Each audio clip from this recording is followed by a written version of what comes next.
Welcome everyone to the Committee of the Whole meeting for February 9th, 2026.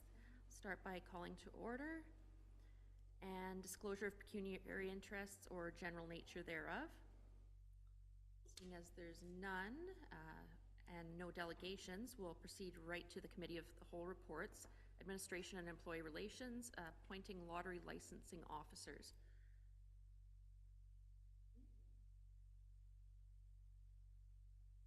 Sue. Thank you, Chair Lyons. This is just a formality. We appoint our lottery licensing officers by bylaw. Now that we have our new deputy clerk, it's just a formality. So the bylaw will be presented at the council meeting. If anyone has any questions, please ask. Thank you, Clerk Bates. Does anybody have any questions regarding? Seeing as there's none, we'll move along to finance and the 2026 budget. I'll turn it over to Treasurer Coulson. Okay, so just looking to see if anybody has any questions after reviewing the budget for the week.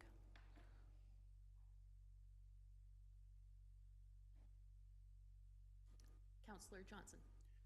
Thank you, Acting Mayor Lyons. One question for you, Brandy or Jason. The future tipping fees from the Kalen Steep Rock rehab, is that money going to be allocated to anything, or is it going to be put in? It's in this year's budget.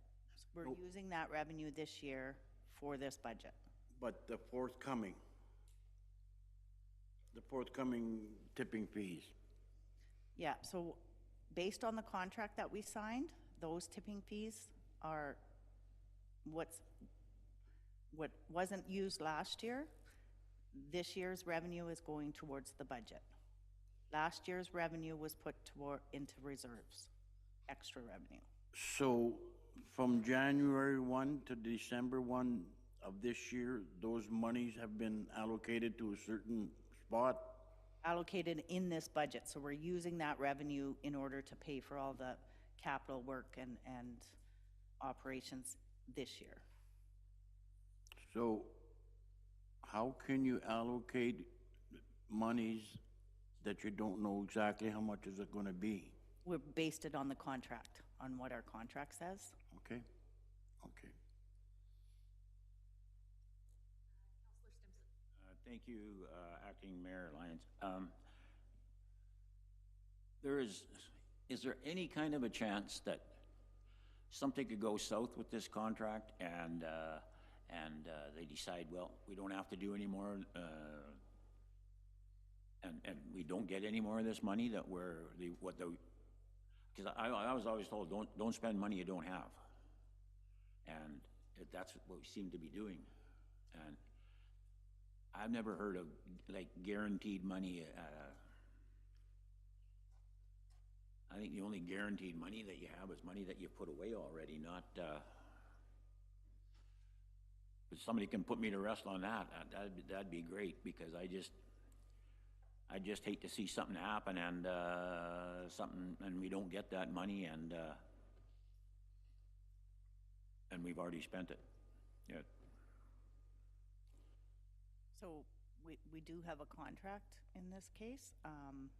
Anything subject to happen with any of our money and any of our expenses. I mean, that's just how it works. But in this case, at least we have a contract specifying what's supposed to happen.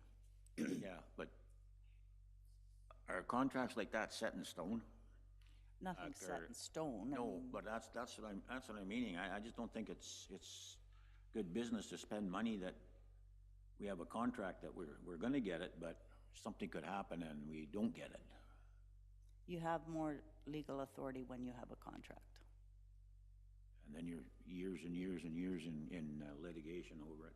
I don't know. Doesn't seem smart.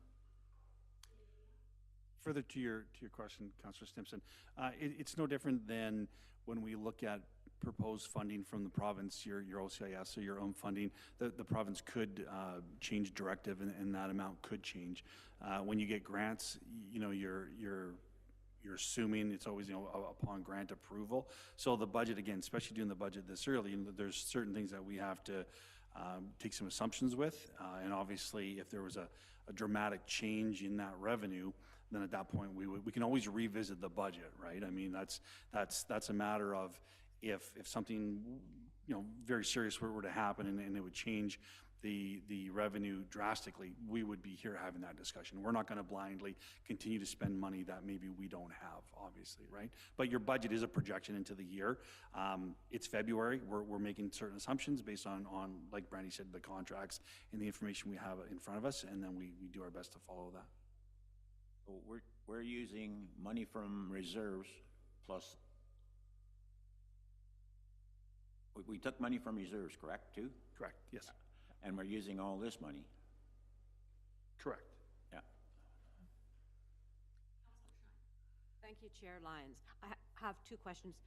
So in regards to what Councillor Stimson is saying, we've already received some payments in regards to the tipping fees for 2025. We've had no problems getting the money or anything like that. So you're not expecting any problems for the tipping fees for 2026? No. Because they've been forthcoming in the proper payment, correct? Okay, that makes me feel better. My second question is this. So now that the Strong Mayors Act has been used to get the budget presented by the February 2nd, so from now on, instead of having to use the Strong Mayors Act, can we expect that the budget will be on time every February without having to take that step again? I wouldn't recommend. I wasn't up here, so. I wouldn't recommend doing it without the strong mayors. This will be the most inaccurate budget we've ever done because of the fact that it's so early. The later your budget, the more accurate you'll be, the more analysis you can do, the more numbers you get in. There's a lot of numbers we don't even know what they are yet. So it's more of a guess than usual. So I wouldn't probably, if council wanted it, then I would do it, but I wouldn't do it without the mayor's directive if. So you're recommending that the next council that's elected take a strong look at what they expect and when they expect their budgets to be presented to them before going that route?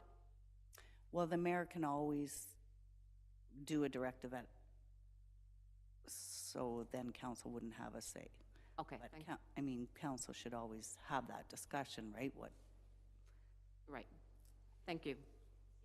Yeah, that was the same comment. It's just that it will be the mayor's budget until the mayor directs it not to be. So it isn't, so next year or in 2027, it will be the mayor's decision whether it'll be the mayor's budget or not. If he chooses not to, then certainly there's a discussion regarding timelines and that, but ideally it does default to the mayor's budget under current legislation.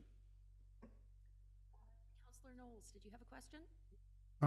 Yeah, a question / comment. I wasn't able to make the February 2nd meeting, and I appreciate everything being put together so quickly, and it really is a great budget. Hats off to everyone for getting it done so quickly and with such respect to being able to balance everything. Now, I know the tipping fees, they're really a point of discussion, and they are allowing us to do this within the mandate provided through the strong mayor powers.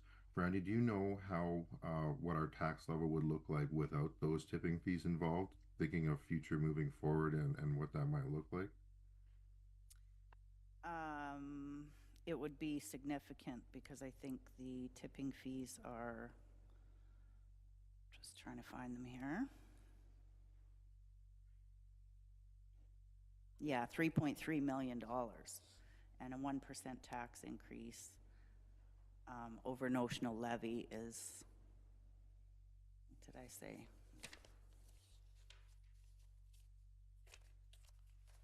I'll just look it up here.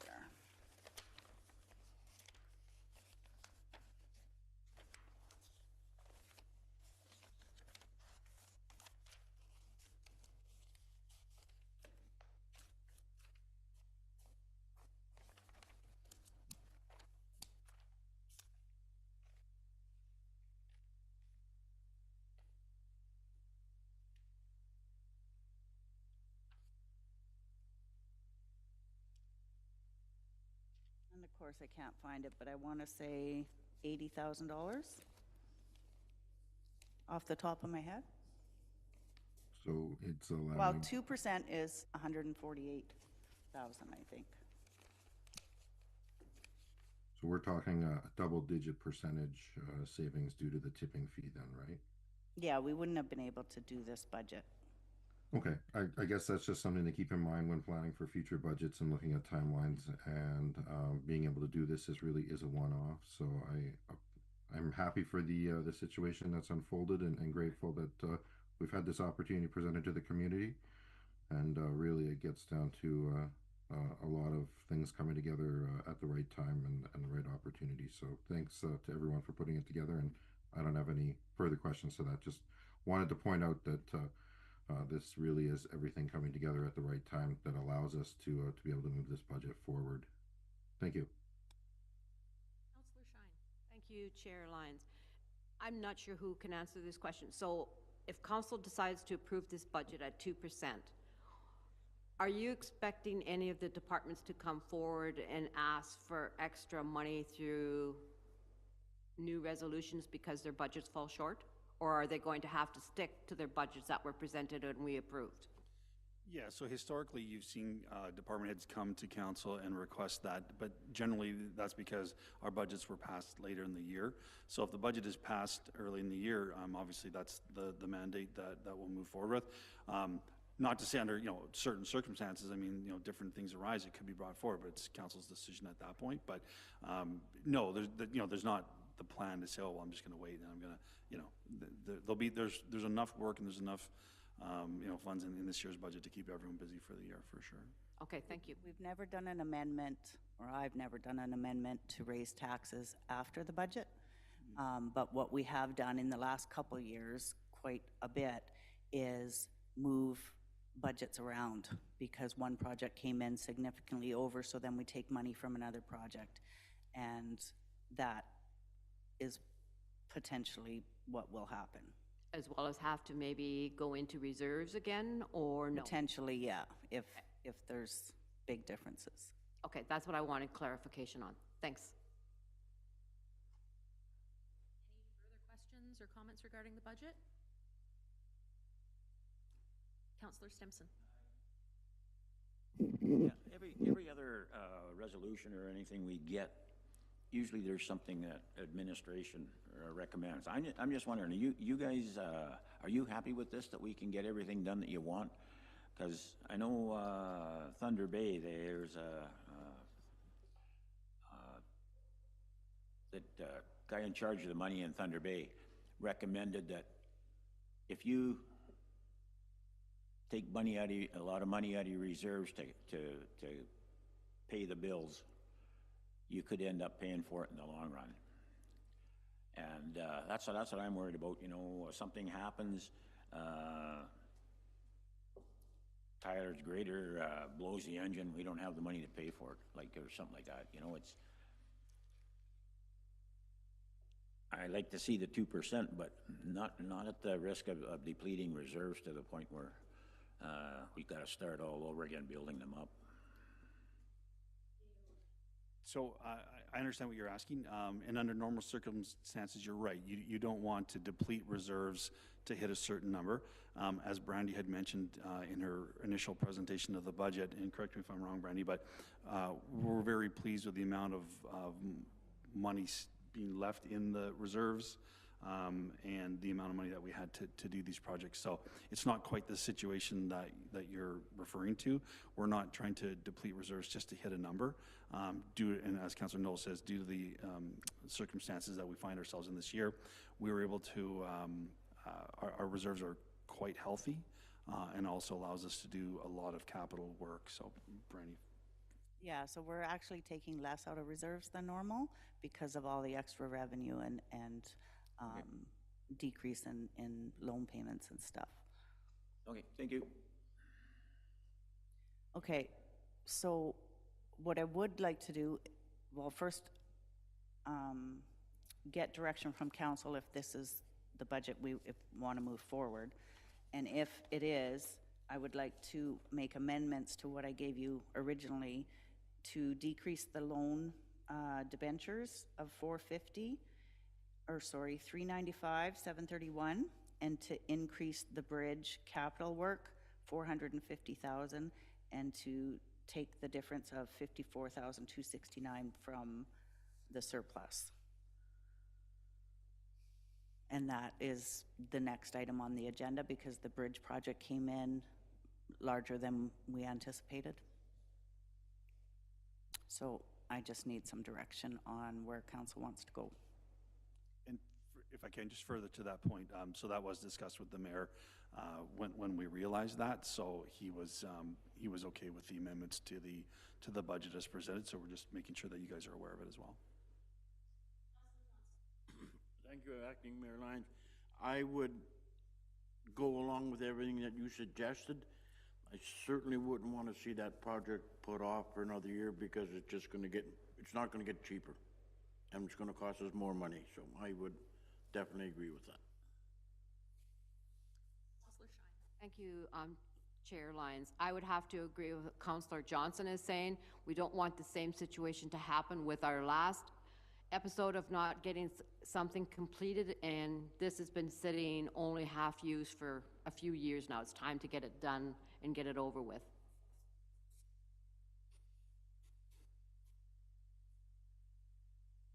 I would concur with my fellow councillors. Any other feedback or questions? Yeah. Okay, so on that note, then I will bring bylaws, not necessarily to the next meeting, but as soon as I can.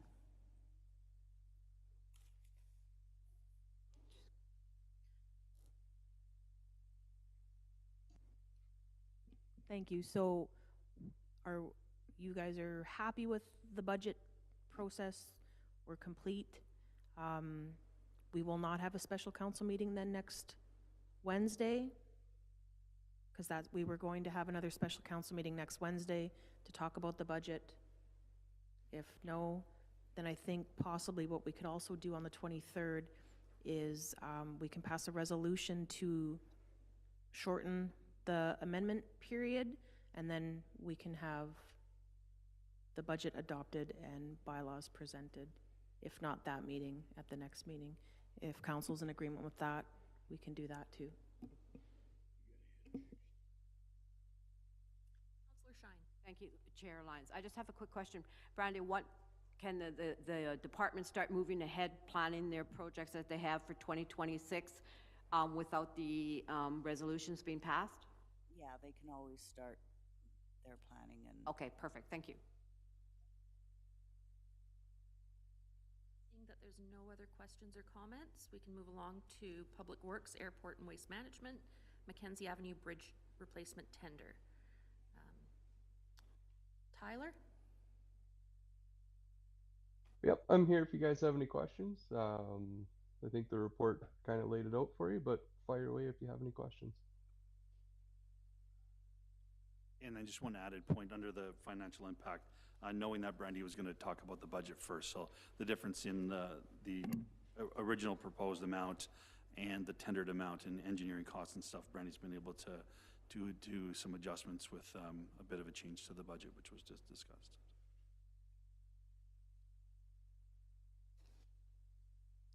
Councillor Martin.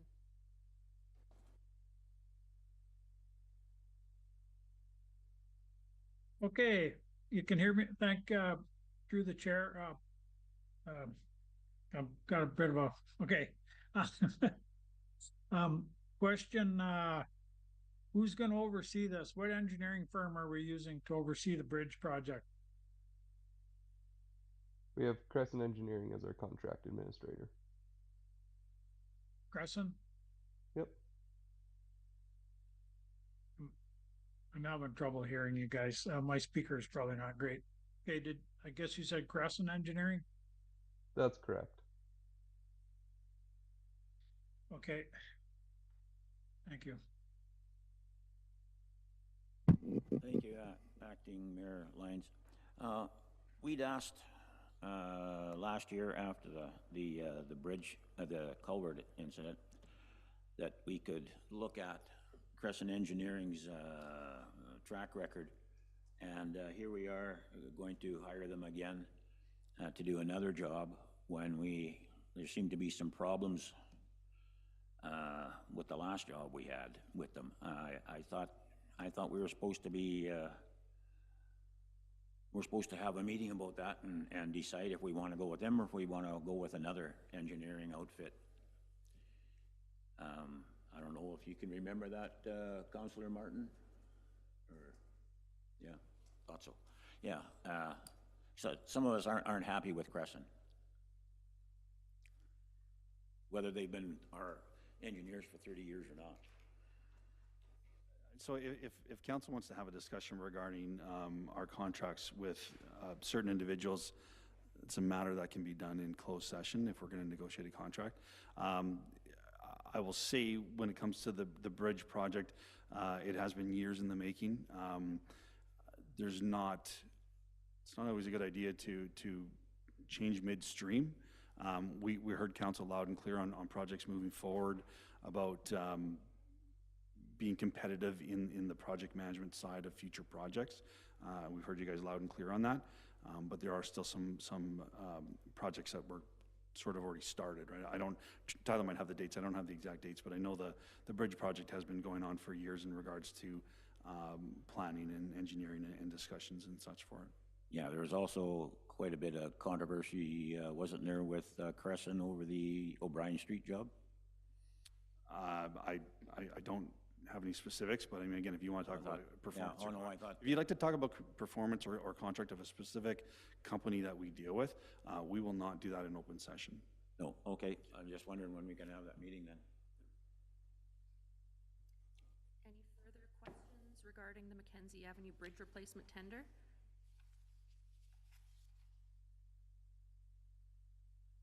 And I see there is a recommendation put forward. Correct. Clerk Bates, will there be a resolution coming forward at the council meeting regarding this? Yes, there will be. Thank you. Perfect. So seeing that there's no further questions or comments, we'll move along to other business. Atikokan time change, Councillor Martin. Thank you, Acting Mayor Lyons. Did I get that right? Okay, thank you, everyone. I hope you can hear me okay. I've made some notes here, so I'm going to just refer to them. Got to put my glasses on for this. I'm bringing forward a resolution to council regarding the time zone which we are currently on. I'm recommending and feel that we should follow Thunder Bay time, which is Eastern Standard, in the future. I mean, I've got a few reasons which I'll list here quickly if you don't mind. Our current time zone situation is creating confusion with everyone outside our community, our neighboring communities. Nobody seems to know what time zone we're in. It's becoming especially frustrating since COVID and the implementation of working from home, learning from home, virtual meetings and such are commonplace now in our lives all the time. And Gordon, Councillor Knowles and myself are living proof of that this minute. Our neighbors east and west never know what time it is in Atikokan. Our computers, our smart devices, our phones don't seem to know either. Computers are switching back and forth. Our aging population and lack of specialized medical services in Atikokan are requiring us to travel outside the community. And typically we're going to Thunder Bay for most of these things. And this is, you know, this is the reality now that we have. Medical, whether it's medical, specialized dental, optometrist, cancer care, etc., we tend to go east to Thunder Bay or further, Toronto. Our current healthcare system relies heavily on virtual visits, such as telehealth and digital medical records. And Atikokan's time that we're on now complicates everything relating to this. people are missing important medical meetings, whether they're virtual or not, or else they're showing up an hour early. Um, let's face it, we're connected greatly to the Eastern time zone, and practically everything we do is east of us. All of our electronic devices, such I mentioned before, phones, tablets, watches, even our vehicles are constantly switching from one time to another time zone as we're traveling. And we're constantly trying to figure out what time it is, where we're going. Are we going to be late for our meetings? Are we going to be early for our meetings? And I get that people can be frustrated with change, and that's what I'm asking for here. Finally, whatever the reason we're currently on in Atikokan, we've heard different stories about because of the mines and what have you. Well, that's pretty old and outdated ideology, and the world has changed, and we now live in a more digital and virtual world, and I think it's time for Atikokan to make a change for the better. And let's get on one time zone and let's get on the Eastern time zone. That's my recommendation. That's all I have in my notes, and I don't know if anybody's got any comments, or I'll let someone else speak now. Thank you. Thank you, Councillor Martin. We'll start with Councillor Knowles. Thank you. I have some questions. Councillor Martin, are you suggesting we switch to Eastern Daylight Savings Time, or staying on Central Time but observing Daylight Savings Time, or switching to Eastern Standard Time? I'm saying let's follow Thunder Bay year round. Okay. A follow-up question, if I may. Have you had an opportunity to explore the legality of doing so? Anything we do at the municipal level would only be affected within the municipal confines. So once you leave town limits, you would switch back to the central zone, because for better or worse, the arbitrary line drawn when the time zones were implemented puts us within the central zone. So have you had a chance to explore the potential legalities of that, or had an opportunity to speak to some of the stakeholders in the education or health sectors, which are based out of the central zone and rely on that because their head offices are either in Kenora, Dryden, or Fort Francis? Thank you. I have not. I don't know how we arrived at the never changing our clocks, Councillor Knowles, but I was hoping we could be empowered to do it, or at least get administration into looking into the legalities of it and whether it's even possible or not. Thank you. Appreciate Thank that. you. Councillor Shine. Thank you, Chair Lyons. This has been brought up several times in our tenure of being on council, as some of us are probably aware. I think I brought it up twice and it was always not acceptable. If you take a look at how the development is happening around us to the east of us, we're hoping to tap into all the mining exploration that's going on. Some of it is fairly close to our community. Some of the people that work out of our community are flying out of Thunder Bay to get to their job sites. To me, it makes logical sense that we would be switching over to Thunder Bay time.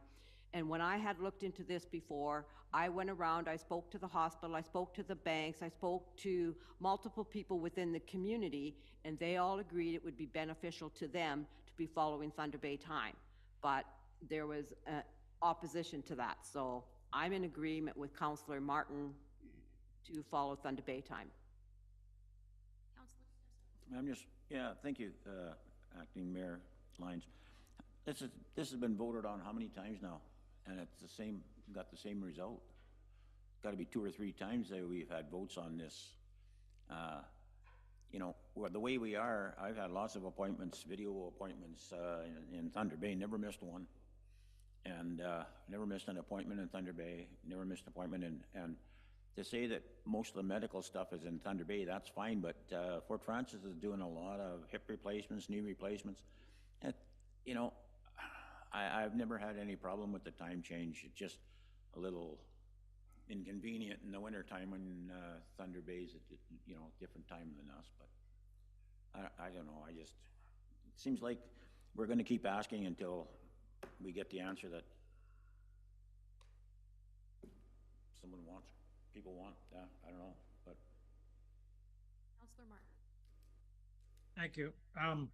I'm not asking for a vote. I think in the past when this was voted on, you know, I think there was three options, from what I gather, and I don't know this for sure, but this is what I was told, that you could vote, keep the time the way it is, go on Fort Francis time or go on Thunder Bay time.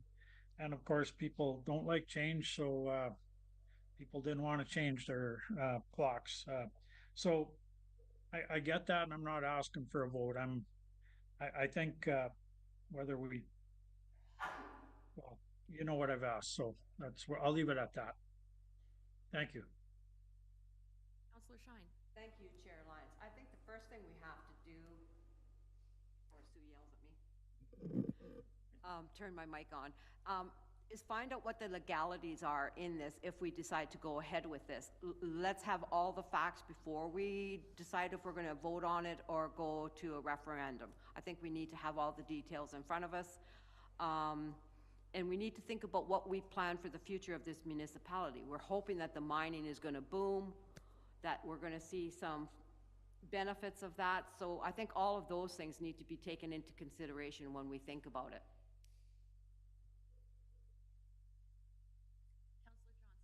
Thank you, Acting Mayor Lyons. You've got to get up an hour early or an hour late. I really don't give a feel for you. Not at all. This has been voted on, like Councillor Stimson said, 3 or 4 times. If in fact you're going to go that way, I would suggest that we put it in the next election as a, what do you call that? A referendum. And let the townspeople decide which way. Okay, so you'd asked for the legality, so we'll give you what we have in our quick research have done. At the end of the day, it's not your decision. You can ask the people, you can recommend. It is a provincial decision as far as time zones and observing. Yes, for whatever reason, at some point many years ago, the town convinced the province to allow us to observe the current time zone that we're in. But it's not as simple as the people saying yes and then we just go and do it, right? So to Councillor Johnson's point, if you want to put it on the ballot, there's certain rules that have to be done. There's public meetings. There's it has to be done by March 1st. And the problem is that if you don't get a 50% turnout in the vote, then the results of the referendum are null and void. And then of that 50%, you need obviously more than 50% in favor of a certain action. All that will do is allow us to petition the province to say, you know, there's a real want here that we want to change it. To add to the complexity of this issue is the province has passed legislation to go on permanent daylight savings time. They have yet to enact it based on our neighbors to the south and the province of Quebec, I believe. That will certainly change things as well, because as Councillor Knoll says, when you start talking about Eastern Standard or you know, Central Daylight, it adds some more complexity to it. At the end of the day, I think to Councillor Martin's point is, the line drawn shows Atikokan in the central time zone. So what we observe is, again, we know is maybe different than what the map says, but technically if we look at where that line is drawn and where we are, and if the province decides not to, you know, if the rest of the province doesn't change their clocks, then inherently we would fall with Fort Francis, not Thunder Bay. So we would be asking to go against that as well. So it's a bit more complicated. If it wasn't on the municipal ballot, there are options to do public engagement and surveys. And again, there's a protocol with that. All that will do will give you a kind of a snapshot of a group of people who say yay or nay, and then it would have to be some lobbying to the province, right? And I will keep in mind, as much as we can say, you know, doctor's appointments or the mining industry, I'm sure there's a lot of hockey families who, drive to Fort Francis 3 times a week over the winter, who appreciate the time zone and would be maybe very against that, right? So that's where we get into that point where we do go to the people, and it's never a clear mandate. It's always very close, and you might still get that mandate as well. So realistically, I'm not sure if there's enough time to actually get it added to the ballot, what that question would be in the process. We have to do that. And again, ultimately, it's an advocacy point to the province, right? It's not just a simple saying the majority want to do it and we're going to go ahead and do it. So that's kind of the backside to the question. Councillor Shine. Thank you, Chair Lyons. Who do we advocate to? The province. A specific department, a certain MPP, like? I mean, your MPP is your voice in Parliament, right? So I mean, obviously, you could go to your MPP for sure, but it's actually changing the act. Our old-time solicitor had pointed to me that there's an act specific, I believe, to Atikokan in regards to our unique situation for the time zone. So, what ministry covers it, I don't really know. MMAH, probably Municipal Affairs and Housing, I would imagine. So, yeah.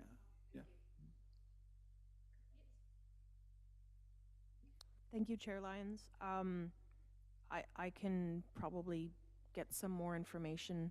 We could look at a little bit more in depth, have a report, if that will help give us a little bit more information. I can reach out to Municipal Affairs and Housing and kind of see really how this all will go.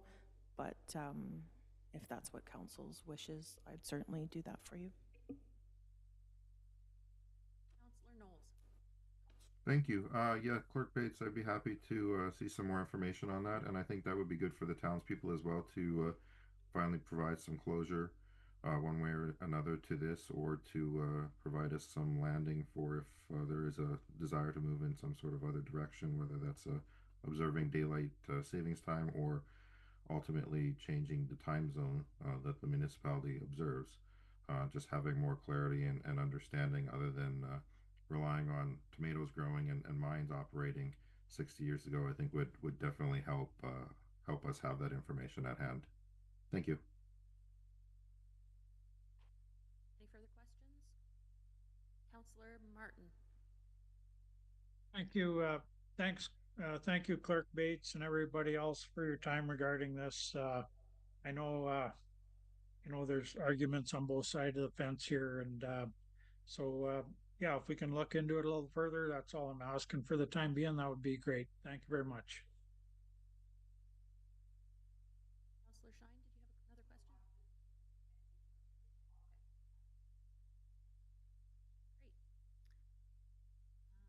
And seeing as this is the end of our Committee of the Whole agenda, we will adjourn and take a 5-minute break.